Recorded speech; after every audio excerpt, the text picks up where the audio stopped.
Goeie Malta Bridge, on when he on when lega giri,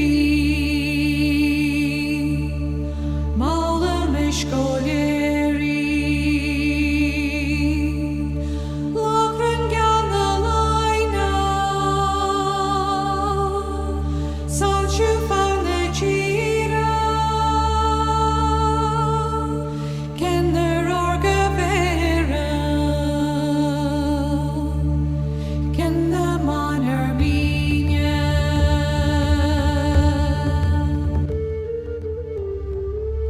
Blessed is the fire that burns deep in the human soul. It is the flame of the human spirit touched into being by the mystery of life. It is the fire of reason. It is the fire of compassion, the fire of community, the fire of justice. It is the fire of love burning deep in the human heart, the divine glow in every life.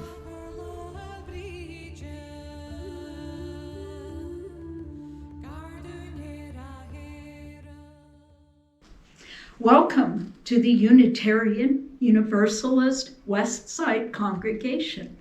In Ireland, there is a flame that was kept alive for 1,000 years. It is the fire of Bridget, a goddess who was later honored as a saint.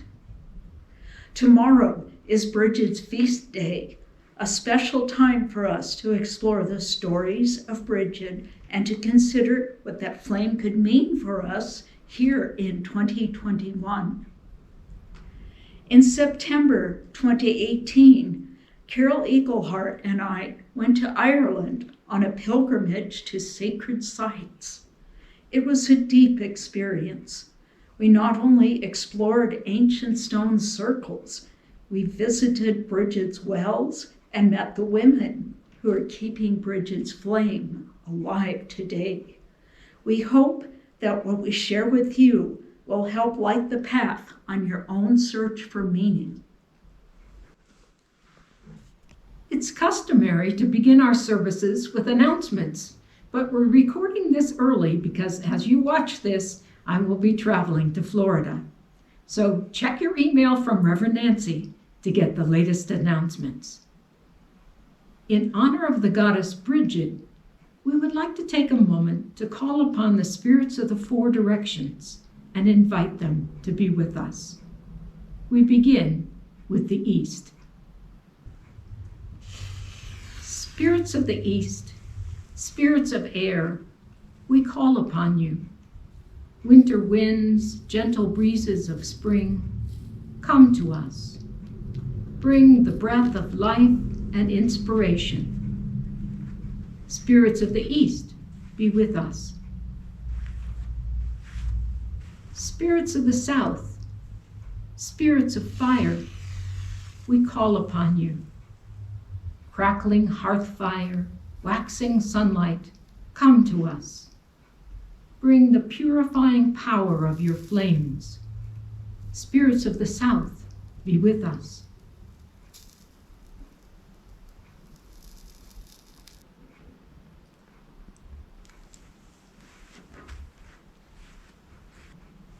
Spirits of the West, spirits of water, we call upon you. Crystals of snow, trickling streams, come to us. Bring the healing waters from your sacred springs and holy wells. Spirits of the West, be with us.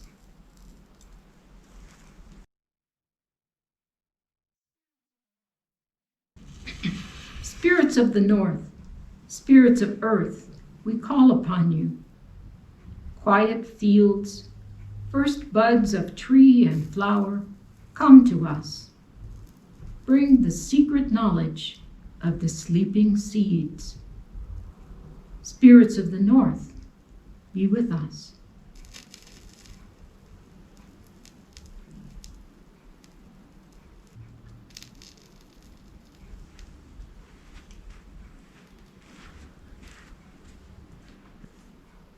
It is also customary in our services to light a flaming chalice. Please join me in these words. We light this chalice as a symbol of hope shining in the darkness. May it bring warmth and joy to us and to the world. Please join me also as we affirm our aspirations. Life is a gift. We gather in community to celebrate the glories and the mysteries of this great gift. In the light of truth and in the warmth of love, we gather to seek, to sustain, and to share. Love is the doctrine of this congregation. The quest for truth is our sacrament, and service is our prayer. To dwell together in peace, to seek knowledge in freedom, to serve others in community, to the end that all souls grow into harmony with creation. Thus do we covenant with one another. Shalom. Each week, we also have an animal ministry moment to remind us of the creatures who share this planet with us. Hello. This poem is from 1936, and it's called Ode to a Cow. When life seems one too many for you, go and look at a cow. When the future's black and the outlook's blue, go and look at a cow. For she does nothing but eat her food and sleep in the meadows entirely nude, refusing to fret or refusing to brood, because she doesn't know how. Whenever you're feeling bothered or sore, go and look at a cow. When everything else is a fearful bore, go and look at a cow. Observe her gentle and placid air, her nonchalance and savior fare, her absolute freedom from every care. Go and look at a cow. This one is about sheep. A sheep is asleep on my sofa. A sheep is asleep on my floor. A sheep is asleep in the closet and seems to be starting to snore. A sheep is asleep on my dresser. A sheep is asleep on my bed. I found when I woke up this morning, a sheep was asleep on my head. A few can be found in the corner. They're soundly asleep in a heap. There isn't a space in my bedroom that isn't all covered with sheep. With so many sheep in my bedroom, I'm thinking I wasn't too bright, and maybe I shouldn't have asked for that sheep over party last night. Thank you again for keeping your pledges coming in. Your financial support means a lot. We're keeping this congregation alive despite the pandemic. During the latest lockdown for the pandemic, I had to stop visiting members of the congregation to shoot video for the Moments for Friends and Family that we've been including in our services. But it occurred to me, as I'm about to leave on my trip to Florida, that I could give you a glimpse of what my life is like during February, March, and April each year. So here is my moment for friends and family.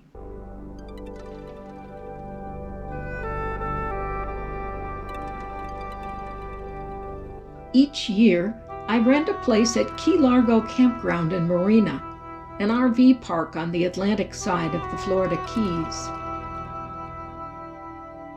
I have a large circle of friends there.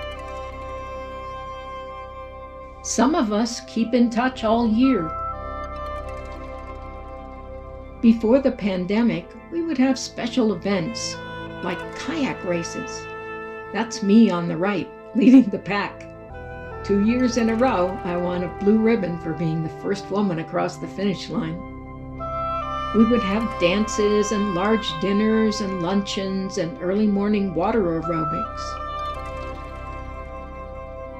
Now, during the pandemic, we can't have those large gatherings, but last season, some friends and I formed a small, safe bubble where we can get together to have dinner and play card games.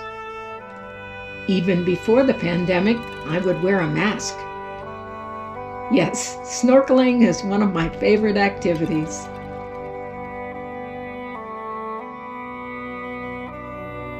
The underwater world is fascinating.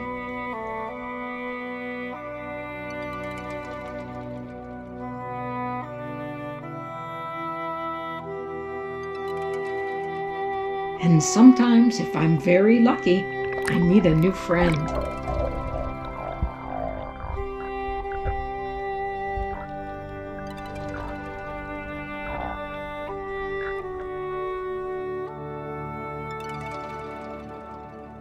I keep my kayak on the beach so I can go out whenever I want.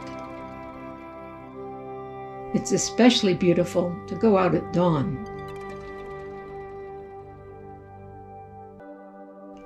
Kayaking the trails through the mangroves can be a mystical experience. Some of the trails are wide and peaceful. Others are narrow and require some wiggling through and ducking branches. I'll be back again in New Mexico in May. Until then, hold me in your thoughts.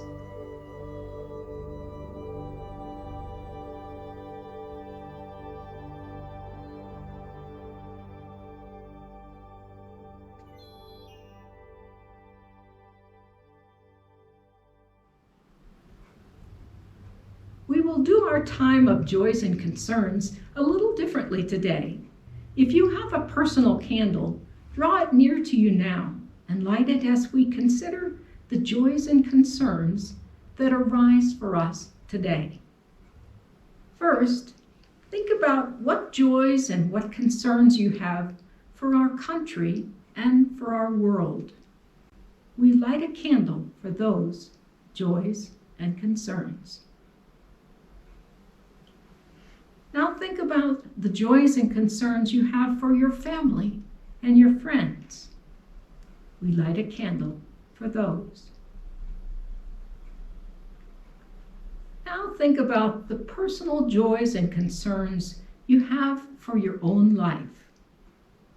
We light a candle for those. We light one final candle for any other joys or concerns that you carry in your heart. And we light our special red candle for the victims of racial injustice. May there be light ahead for a world that is more gentle and more loving.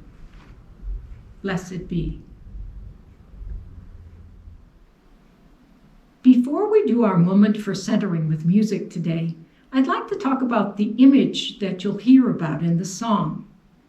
The image is an important one for the Irish people and for all who have found meaning in Bridget as goddess or saint. The image is of her mantle, her cloak. There are stories about her cloak that have captured the imagination. First, you have to understand that Bridget, whether as a goddess or as a saint, is seen as always being on the side of the people. She had deep concern about those who were poor or who were treated unfairly. Bridget wanted to start an abbey, and she needed land for that, so she went to the king. Now, this king was a notoriously stingy man. He was so tight-fisted that when the poor people begged him for his help, he just turned them away. So Bridget said to the king, "Would you give me a wee bit of land?" Well, he just laughed. He wasn't about to give away any of his land. So she said, "Well now, how about a bit of land just big enough so that when I lay down my cloak, the cloak would cover it? Would you do that much for me?" The king thought it was a joke, so he laughed again and said, Sure, and you can have that much land." Bridget had 4 of her maidens with her, and they each took a corner and started to stretch out her cloak. And the cloak stretched out bigger and bigger, and the maidens started to run in all 4 directions with the corners of the cloak until it covered yards and yards, and then an acre, and then 2 acres. And the king was aghast. He shouted, "Stop! Stop! Enough!" He could see that he might lose his whole kingdom. And Bridget said, "Thank you. It will be put to good use, it will." And then she added, "And the next time the poor people come to you for help, Don't be so stingy with them. He was probably a better king after that. He didn't want to mess with Bridget. The cloak of Bridget, the mantle of Bridget, became a great symbol for the people of Ireland. It was a symbol of protection from those who would do them harm. There's a traditional saying in Ireland, "May we be under the cloak of Bridget." So imagine, if you will, a cloak that could be wrapped around you, a mantle that would not only keep you warm, but would protect you from harm. Wouldn't you love that feeling? It's a wonderful metaphor, a metaphor for the love that's there for us, a love that understands us and can protect us from harm. My own belief is that there's a force of love in the universe, and that if we open ourselves, we can receive it. Because we're human beings, it's easier to personify that love. And for thousands of years over the centuries, it was Bridget who personified that love. As you listen to this music, feel your way into the image. Imagine a soft cloak being wrapped around you, a mantle of protection.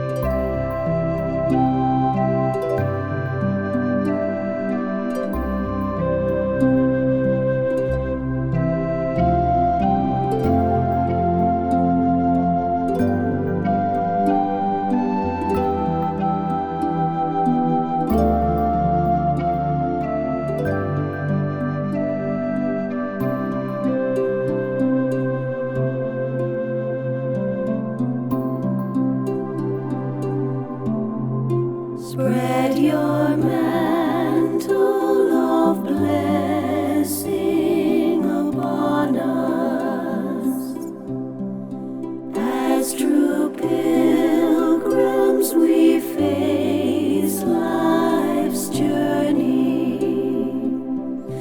O holy woman, O gracious Bridget, come spread your mantle upon us.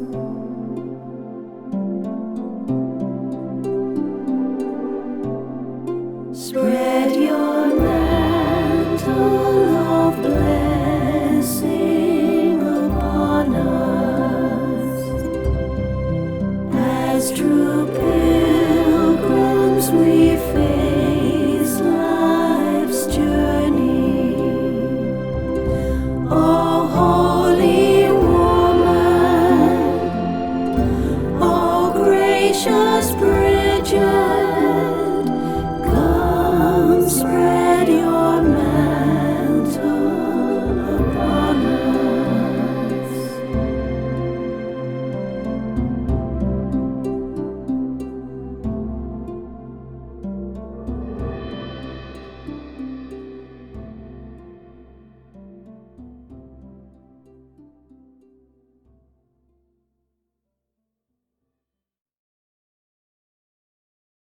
So who is this Bridget that can bring such comfort and protection to people?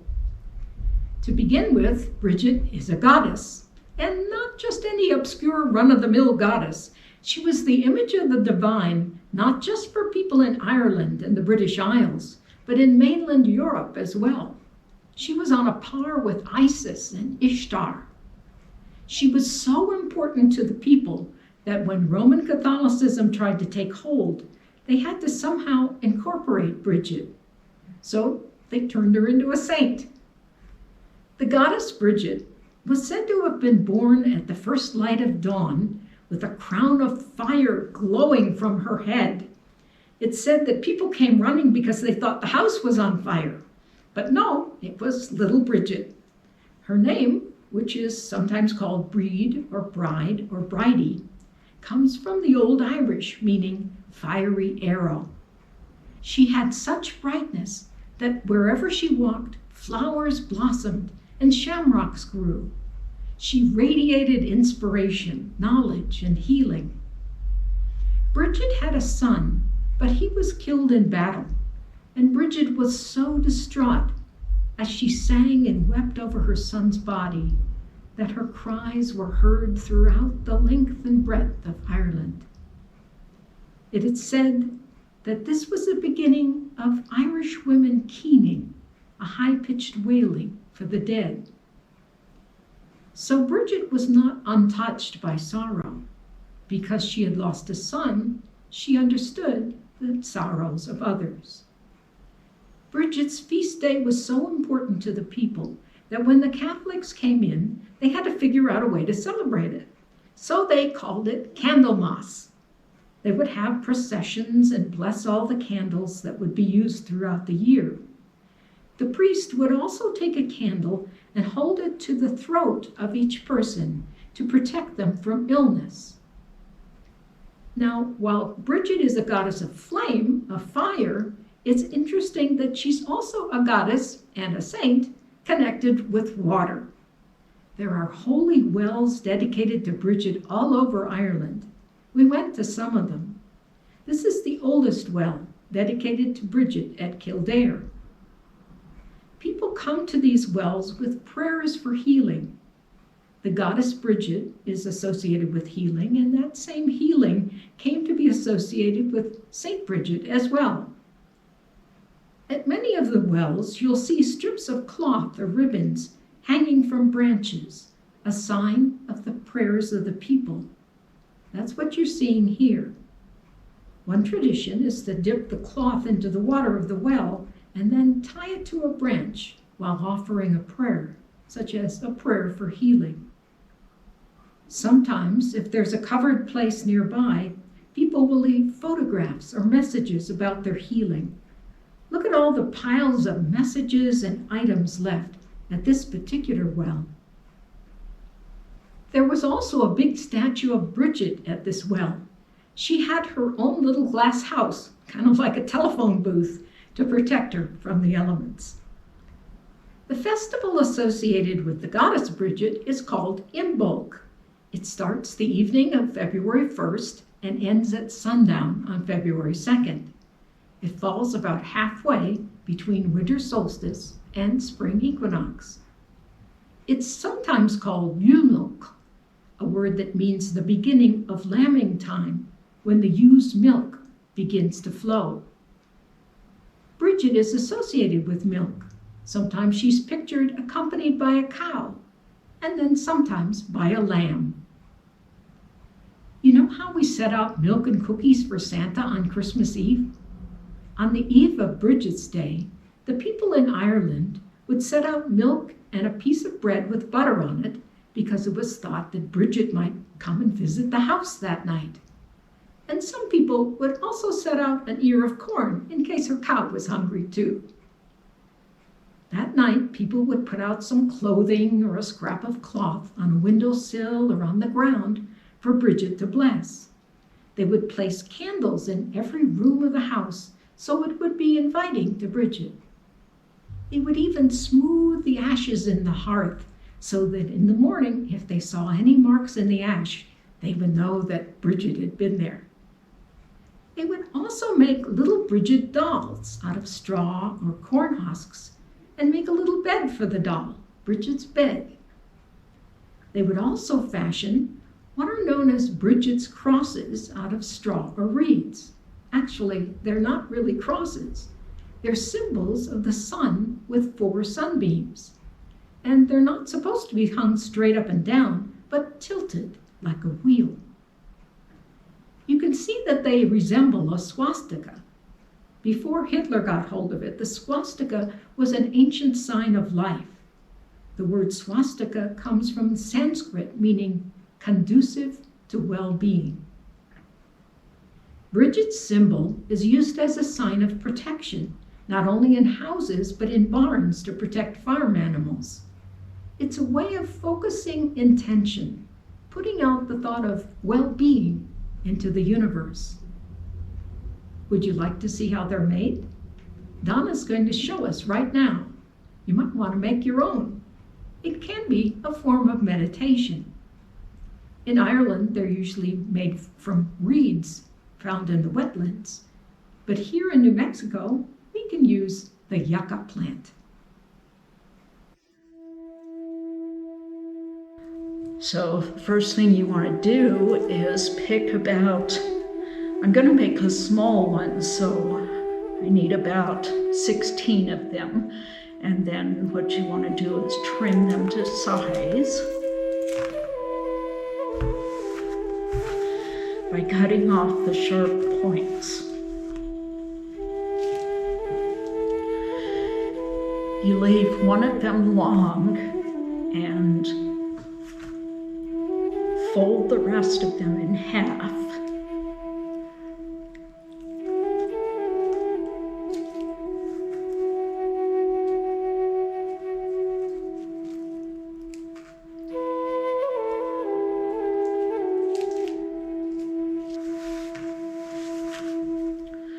Then you start with the straight one and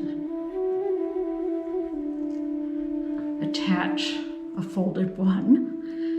Then you turn it, one turn like this, and attach the next one. On your knees.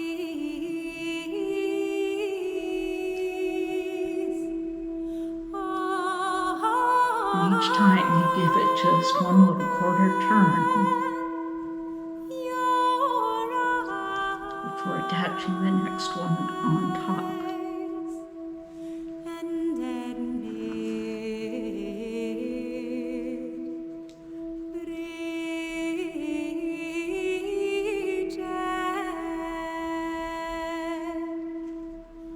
You have to be very carefully hold it together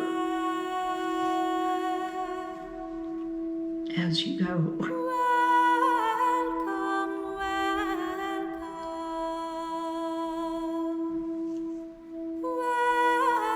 Welcome to the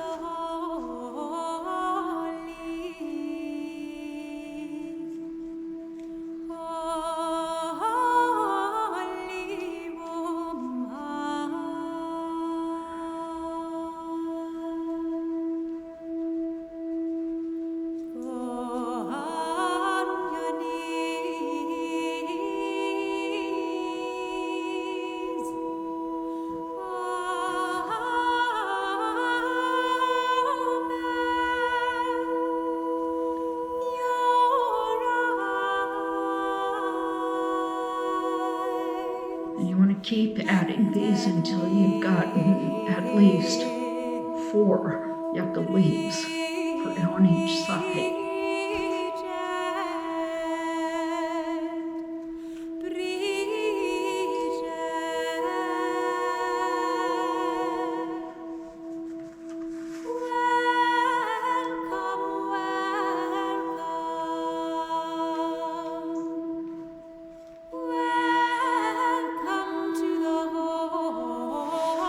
And when you get to the last one, you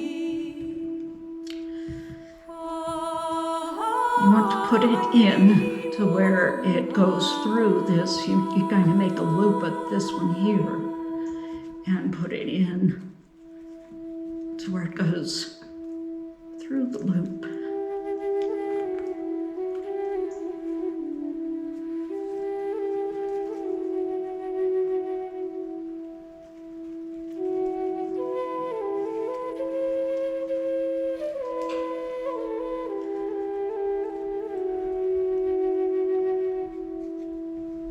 And then you tighten it by just kind of pushing the center together, like so.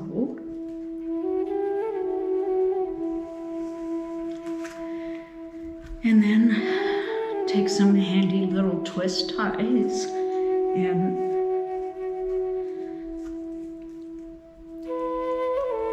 very tightly tie the points.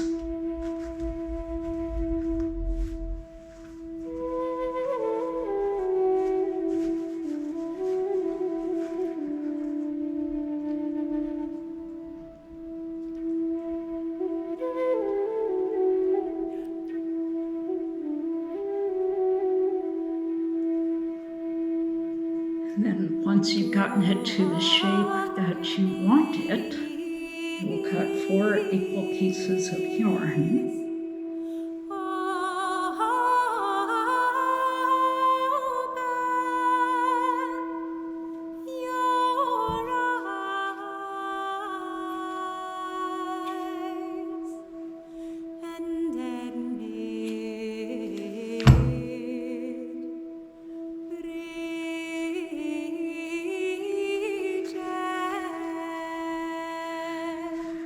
And what I like to do is just wrap it multiple times tightly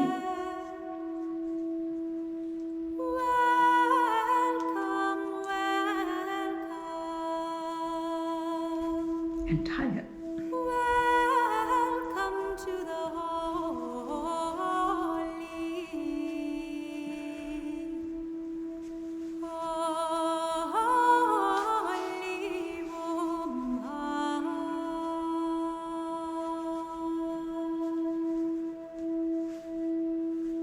Go on your knees.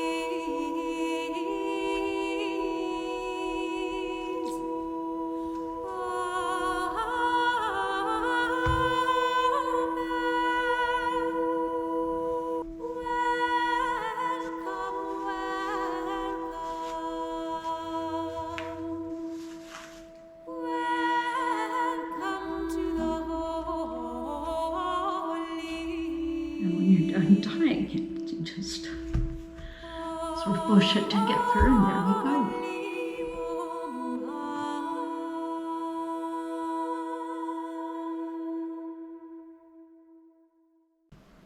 So what they call Bridget's crosses are actually symbols of the sun, symbols of solar energy and brightness. Bridget is a fire goddess. She's considered special to people like smiths who use hot fire to create things out of metal. Many of the attributes of the goddess Bridget were transferred to Bridget when the Roman Catholics made her a saint. So you see that a fire goddess becomes a saint holding a bowl of fire.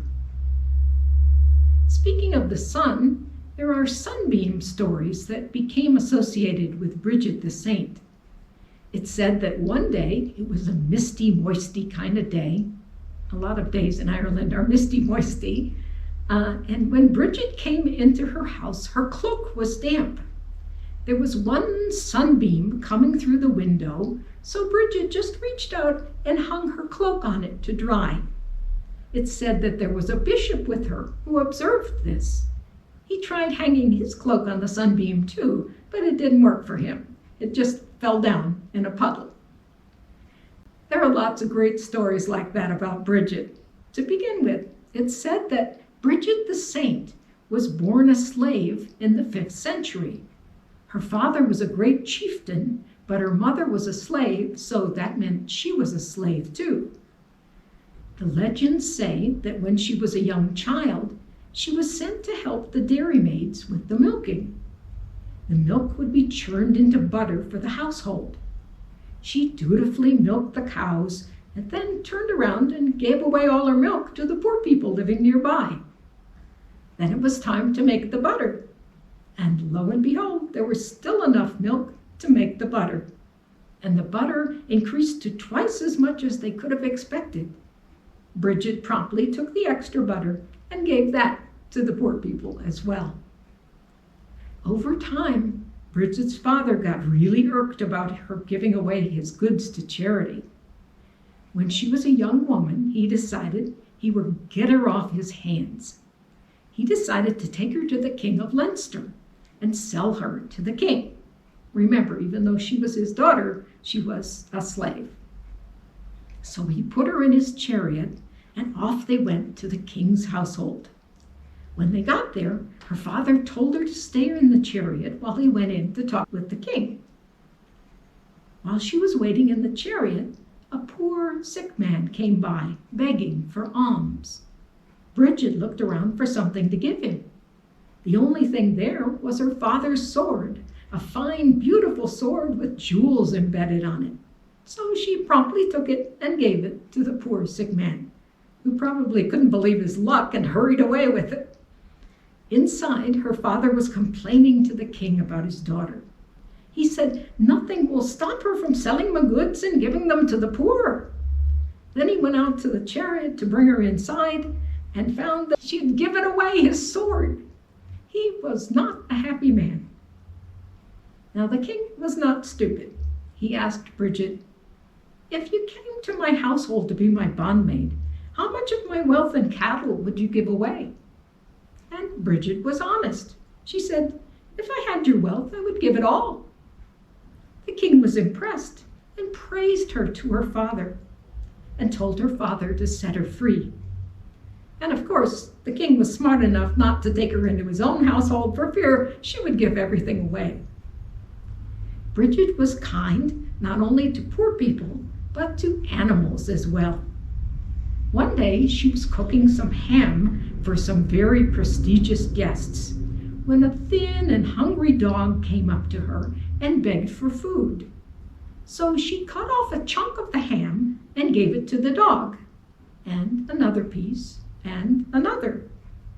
But later, when she served her guests, the meat was whole, as if nothing had been cut from it. The fancy guests witnessed the miracle and said they were not worthy to eat such sacred meat. So what do you suppose she did with it? Yep, she gave it away to the poor. When Bridget was involved, there always seemed to be enough. One time, 7 bishops were coming to visit her. The cook said to Bridget, "We don't have any refreshments for them." So Bridget went out and milked the cows 3 times that day, and each time they gave 3 times the normal amount of milk until all the pails overflowed and created what is still called the Lake of Milk. Christian holy days were celebrated a little bit differently in the 5th century. Irish congregations thought that serving beer at Mass was a great idea. In preparation for Easter services, Bridget volunteered to make the beer. She had on hand only 1 measure of malt, but miraculously it was enough to serve the congregations of 18 churches for 8 days. Bridget is noted for founding an abbey, and it was a very special abbey because it had both a section for women and a section for men. She created the abbey under a very high oak tree at Kildare. Now think about that symbolism for a moment. Oaks were sacred to the Druids. She might have been called a Catholic saint, but there is that link with the long pagan tradition. Bridget's Abbey became a famous center for learning. At a time when Europe was going through the Dark Ages, Ireland was an important place where knowledge was preserved. It was also a place where the arts flourished, and Bridget founded a school of art. Her abbey at Kildare was one of the places famous for illuminated manuscripts. But what really strikes me is Bridget's emphasis on social justice. She not only directed charities for the poor, she rescued women who were in trouble. She championed wives seeking divorce. She freed slave women from their masters. Think about the many aspects of Bridget the Goddess and Bridget the Saint as you see a video of her images. The hauntingly beautiful music is by Irish singer Norman Niren. She's singing in Gaelic, an ode to Bridget.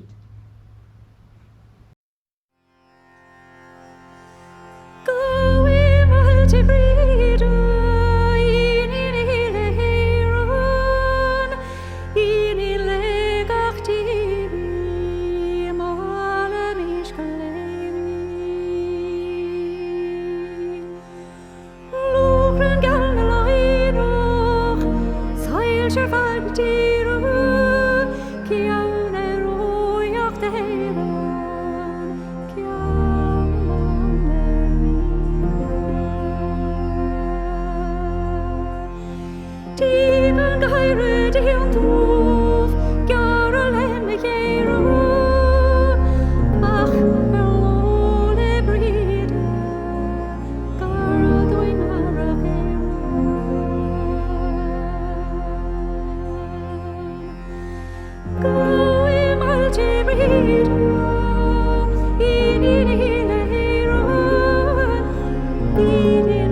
For years, I wanted to see Bridget's special flame at Kildare. It has a fascinating history. The flame was literally kept alight for 1,000 years, first by priestesses who honored the goddess Bridget. The priestesses would take turns watching over the flame at night.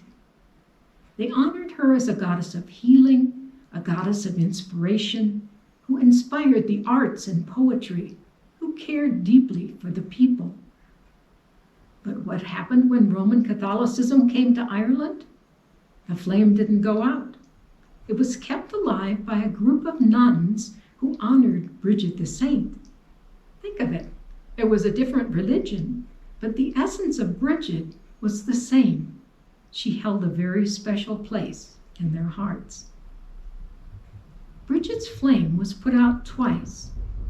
In 1229, Bishop Henry of Dublin decreed that the keeping of the eternal flame was a pagan custom, and he ordered the sacred flame to be extinguished. Soon the flame was lighted again. It was kept alight until the reign of Henry VIII in the 1500s. Remember Henry, the one with all the wives? Well, he's the one who ordered the monasteries to be destroyed. It was a time of great upheaval, great destruction, and Bridget's flame was extinguished. 200 years passed, but Bridget was not forgotten. In 1807, the Order of Brigittine Nuns was refounded, the first time since the Reformation.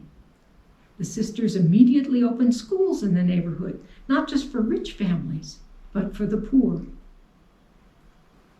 Skip ahead then 186 years to the year 1993. The Brigittine sisters were involved in a peace and justice conference called Bridget, Prophetess, Earthwoman, Peacemaker. At the opening of the conference, Mary Teresa Cullen, the leader of the Brigittine sisters, relighted Bridget's flame in the market square at Kildare. After more than 400 years, Bridget's flame was alive again, and to this day it is tended lovingly by the Brigittine nuns. Now, who are these nuns? They carry on the tradition of the ancient Bridget. They are committed to working for justice for those who are oppressed. They created a center in Kildare where people can come together over issues of justice. Like Bridget, they care for the poor. Our friend Amantha has tried to give them personal gifts over the years. One time it was a nice soft blanket that she gave as a gift, but she knew that within 24 hours it would be passed along to someone poor who needed warmth. The Brigittine nuns also have a passion for protection of the earth, and they're committed to seeking for peace in the world. In all these things, they're true to the spirit of Bridget the Goddess and Bridget the Saint. Donna and I got a chance to go to their spirituality center in Kildare. The vision of the center is to unfold the legacy of Bridget and its relevance for our time. When we went to see them, I expected to see Bridget's flame up on a high altar in a church or a chapel. But that's not how it was. Instead, They took us to a simple circular room with a wooden floor. There, on the floor, in the center of the circle, was the lamp with Bridget's flame. Not a flame high up out of reach, but a flame for the people. Today on our altar, we're honored to have a candle that was lighted from that flame. Bridget's flame has made its way to New Mexico. What does Bridget's flame mean to us as Unitarian Universalists in 2021?